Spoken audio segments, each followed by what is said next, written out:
Assalamualaikum and hi everyone.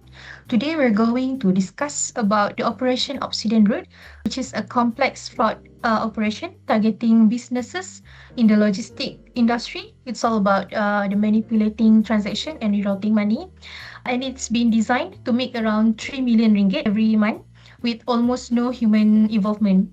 So basically, our group is Group 11, consists of Amir Daniel bin Azizan, and me myself, Nur Shamimi binti Ma'rukib, and Goh Jun Sien, and also Mimi Juliana binti Zakaria Ansori. So, I will be presenting about the crime overview. So, what's the operation is about? So, it's all about targeting logistics companies by exploiting something called B2B middleware system. Basically, this system connect companies' billing system to the bank, and the operation reroutes money through them to generate massive amounts of cash, and the target a whopping 3 million ringgit each month. So let's move to the next slide, which is the criminal mind framework. So basically, think of this as running a business. The criminal in this operation are strictly focused on achieving their target, which is that 3 million ringgit.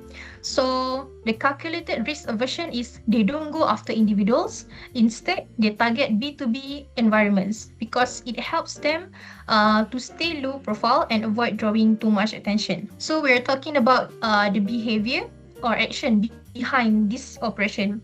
So the phantom doctrine never make direct contact with the victims. This is to keep their identity hidden and avoid leaving any clues that could lead back to them.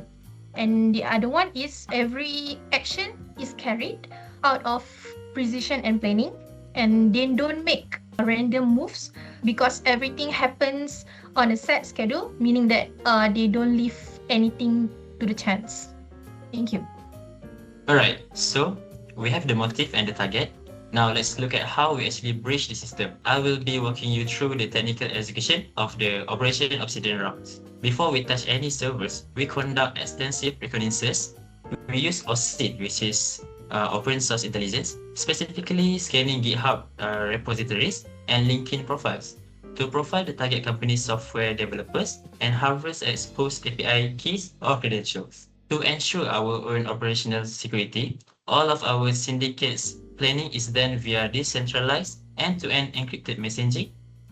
We operate entirely under multi-layered synthetic identities, meaning if investigators try to trace our communication, they are chasing ghosts.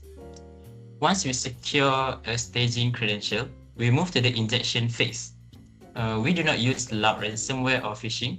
Instead, we deploy a custom compiled C++ daemon directly onto the target's SQL server.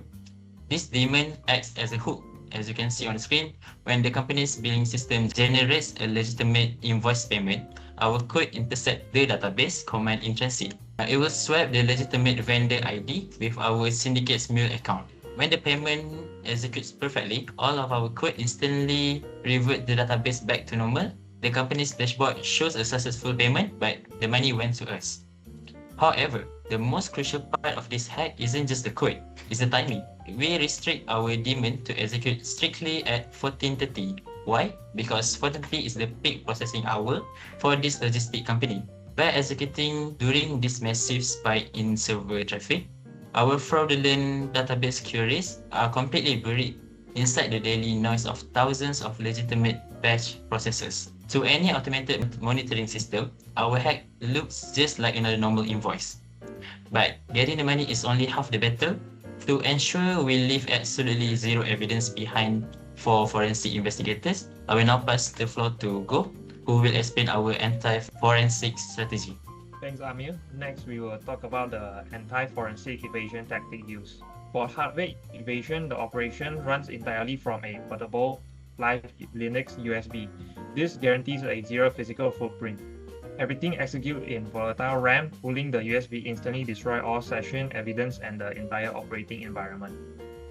To hide system track, we use log splicing based on the principle of overwriting rather than deleting. Amateurs simply delete logs which immediately alert forensic investigator to a cover-up. Instead, our custom daemon mathematically calculates the exact byte size of the malicious command and splice them out. It then overrides those specific track with When 9 wet traffic, so the log size never changes, leaving no sufficient gap for investigator to analyze. Finally, the money laundering stage, it relies on renting cloud hash power. Rather than tumbling existing crypto, stolen fiat is used to mine version Bitcoin directly to our wallet. This completely severs the chain. The freshly mined Bitcoin have zero forensic transaction history, linking it back to the stolen fund. Now I'll pass it to Juliana. Hello everyone. In this final part, we will focus on detection and prevention. We will look at the detection risk, how the syndicate invests them, and how an enterprise can prevent this attack. Okay, first risk, the bank automated AML software will flag a sudden RM3 million transfer. How the syndicate invests this? They use a smurfing protocol. The money is split into over 350 micro-transactions, keeping each below the RM10,000 reporting limit. It is then routed to shell companies, so the transfers look like legitimate business history. Second risk, server log investigation when the funds are reported missing. How the syndicate invests this? They use log splicing, overwriting their thread with exact byte size, so the overall log file size never change. They also use RAM-only execution via a live Linux USB. Once the USB is unplugged, absolutely zero physical evidence is left behind. Third risk, unusual traffic spike outside normal hour will trigger SOC alert. How the syndicate invests this? They strictly execute the attack during the 2:30 p.m. Peak processing window. This successfully buries their fraudulent database query inside the massive, legitimate daily business traffic. To prevent this, the enterprise SOC must do three things. First, anomalous queries, set strict baseline and flag any sudden update command in the MySQL database. Second, use cryptographic hashing for transaction logs. This immediately break an alert if tactics like log splicing are attempted. Lastly, SOC discipline. Do not just assume all peak hour traffic is normal business volume. Perform real-time analysis. The most critical prevention step is securing B2B vendor detail. Company must require MFA for any change to banking info. Secondly, implement manual verification using callback protocol to verify vendor representative.